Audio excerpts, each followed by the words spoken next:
Good morning, सुप्रभात और नमस्कार दोस्तों। काफ़ी लंबे समय के बाद आप लोगों से रूबरू होने का अवसर मिला है, इसलिए मैं आशा करता हूं कि आप लोग जहां भी होंगे स्वस्थ होंगे, व्यस्त होंगे और मस्त होंगे। दोस्तों, आज हम बात करना चाहते हैं बिहार के एक ऐसे राज्य के बारे में, चिंतन करना चाहते हैं जो राज्य अपनी क्षमताओं के लिए, या कहें कि जो राज्य ध्यान, ज्ञान और राजनीतिक क्रांति के लिए जाना जाता था, लेकिन समय के काल चक्र के साथ वो राज्य भारत के अन्य राज्यों की तुलना में विकास के रास्ते पर आखिर इतना पीछे क्यों छूट गया कि वर्तमान समय में वो राज्य एक पिछड़े हुए राज्य कहें या सबसे ज्यादा मजदूर देने वाले राज्य के रूप में जाना जाता है। जी हाँ दोस्तों, आप समझ गए होंगे मेरा इशारा भारत के उस महान राज्य बिहार की ओर है। जैसा कि मैंने कहा कि ध्यान, ज्ञान और राजनीतिक क्रांति के लिए शायद हम लोगों को पता है कि बुद्ध की धरती बोध गया ध्यान के लिए, पितरों के पक्ष गया धर्म के लिए, और नालंदा जैसा विश्व प्रसिद्ध विश्वविद्यालय ज्ञान के लिए प्रसिद्ध था, जो उस समय में सिर्फ भारत ही नहीं विश्व के अनेक देशों के लोग, छात्र यहाँ पर शोध, चिंतन और अध्ययन के लिए आते थे। या कहें 1974 के दौर में केंद्र में एक ऐसी राजनीतिक सत्ता विराजमान थी, जो सत्ता ये कहती थी कि इंदिरा वर्सेस इंडिया या इंडिया वर्सेस इंदिरा।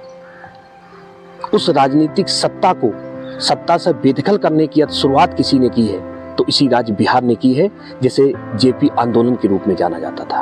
और उस आंदोलन से ऐसे कई जनसेवक, जनप्रतिनिधि, छात्र नेता निकले थे जो आज भी समाज की सेवा कर रहे हैं।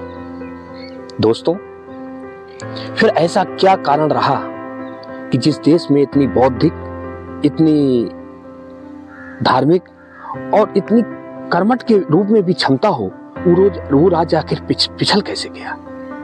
शायद जैसा मैं जानता हूं या मेरी समझ है या मैं अपने विचार रख सकता हूं कि इसके दो कारण हो सकते हैं। पहला कारण कि वहां के लोगों ने सही राजनीतिक नेतृत्व का चुनाव नहीं किया, या उनके पास ऐसी परिस्थितियां रहीं, उनके पास ऐसे अवसर ही नहीं थे जो उनमें से कोई विकल्प ऐसा हो जिसमें कि सही नेतृत्व का चुनाव कर पाते।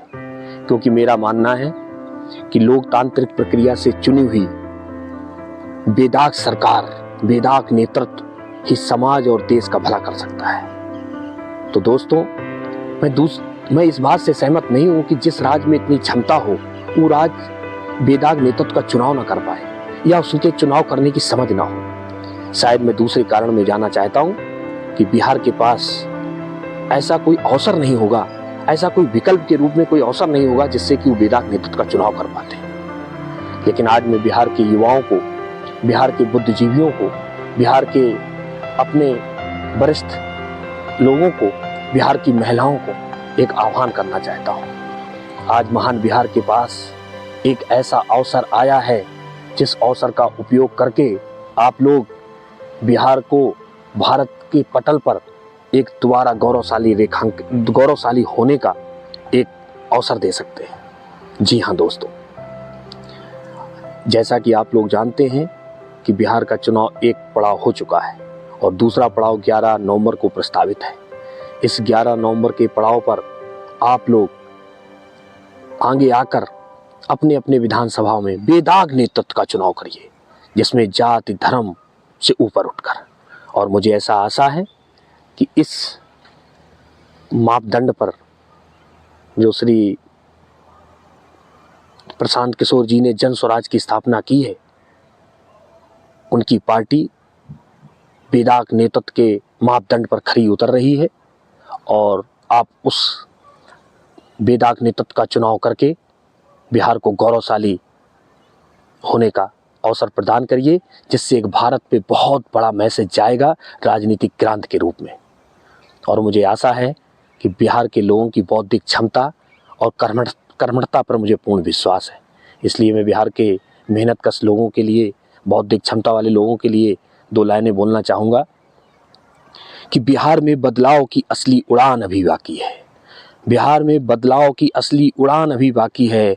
बिहार के लोगों के इरादों का इम्तिहान अभी बाकी है। और अभी तो नापी है मुट्ठी भर जमी, अभी तो सारा आसमां अभी बाकी है। जय हिंद दोस्तों।